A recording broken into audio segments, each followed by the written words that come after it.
it's IG Sparks Made here again. Welcome to my channel. If you're a returning subscriber, welcome. And if you've just joining us for the first time, welcome. I'm going to be doing a simple tutorial on how to achieve the bubble effect on your skirt or on your dress.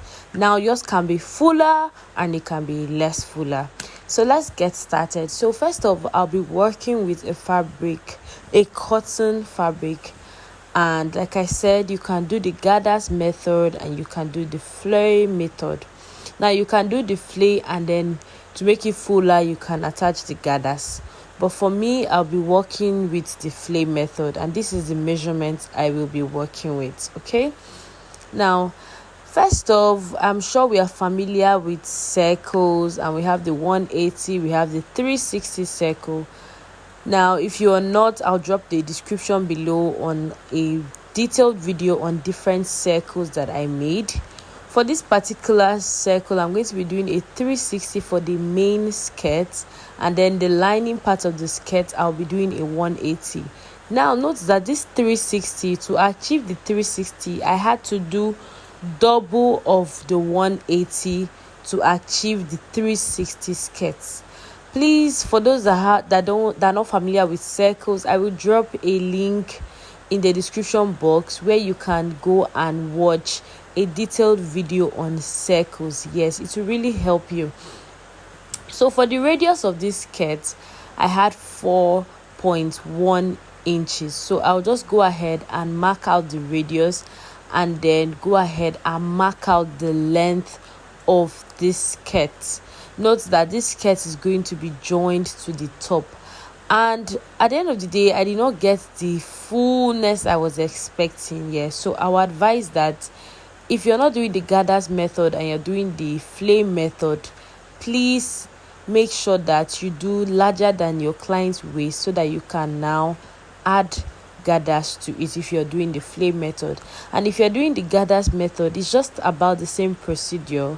The only difference is that it will be gathered, and you have to make sure that it is surplus, yes, to get that full effect.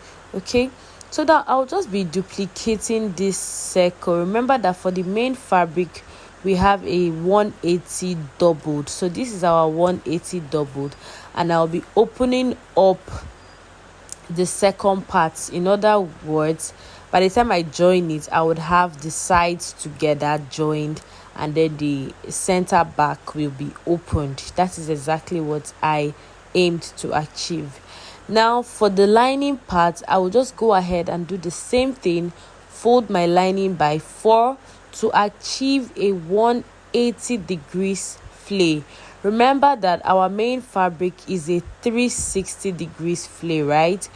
But our lining is going to be a 180 degrees flare. Now we had our radius 4.2 or 4.1, so that means that our radius for this 180 degrees is going to be multiplied by 2. And also make sure that your length, the length of your main fabric, is at least 3 inches longer than your total length that you are trying to achieve. Okay, make sure that your length is at least 3 inches longer than the total length you want to achieve. Then I'll go ahead and just do the radius of my lining part. Remember that I said it is your radius for 360 multiplied by 2. That means that if I have a radius of 4, if I'm doing a 180, I'll be getting 8. So I'll be using 8 all around. Okay, so for more clarity, don't forget to watch the videos I made on circles. You would really love it. Yes, it's an eye-opener for cutting circles. So after doing my lining part and cutting the main fabric, I had to just check if I'll get a turnover, because the whole idea of this bubble skirt is that we will have a turnover, more like a lift of the skirt. Okay, so when I confirmed that, it was now time for me to sew. Now I am on my sewing machine, and I'll first of all go ahead and join the sides. Remember that we did double 180 flare, so I have to join it together to get a complete 360 degrees flay. So I first of all went ahead to join together. Now if you've watched this video so far and you haven't seen the rest of my videos, like the transparent corsets video I did, please do well to visit and watch the rest of my videos. And if you are just watching and you've never subscribed to my channel, please, this is the best opportunity to do so. Subscribe to my channel. I'll be really grateful, and give this video a thumbs up, as it will mean a lot to me. Thank you. So after joining the both sides, I'll go ahead and put my gather stitch on the hem part of the main fabric. Yes, the main fabric. I'll go ahead and put my gather stitch on the hem part of the main fabrics. Now I did a double stitch. So now if you're doing only gathers, you're going to follow the same procedure and put your gather stitch on the hem part of this flay. Now of course, if you're doing gathers, you know that your waist is also going to be gathered, as well as the hem parts would also be gathered. I'll just go ahead to measure what I have on my lining so that I can pull my main fabric to meet up the lining, because we're going to be stitching directly on it. Now another thing you can do is that you can reduce your lining, like the fullness of your lining, so that the bubble effect down will be more pronounced. Okay, I hope you're following. So that the bubble effect down will be more pronounced. Then I'll just go back and stitch, making sure that my gather stitch is still intact. I'll go ahead and place my lining on top and close up that area. Okay, so after placing my lining on top, I'll just stitch all the way to the end. Now this is what my upper bodice looks like. Now it is totally your choice. Whatever design you want to do for yourself is totally up to you. And if you look at this dress, you can see that the bubble effect is already there. Now mind you, the mannequin most times doesn't give that effect.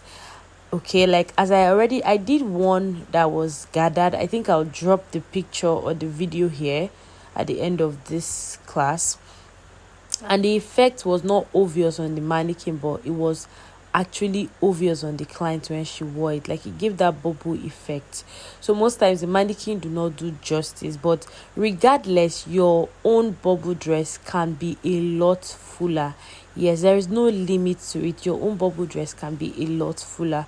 So I just went ahead to turn up my clothes and did all of my finishing. And when I was done, the next thing left was just to fix the zip. So now I did an inseam sewing here, but whatever you want to do for your upper body's design is totally up to you. Okay, so this is what the final effect looks like. You can see that the bubble effect is there, right? You can see that the bubble effect is there, and it's really looking good, and I'm very sure it will look wonderful on my client. She hasn't worn it yet, so that's why I could not attach any picture of that here. Thank you so much for watching. Let me know if you loved this video, and see you on my next video. Bye. So right here is the first one I made for my client with the gathers effect. You know, this one we are doing here is the flay, but the one on this video here is a gathers effect, and you can see the fullness, right?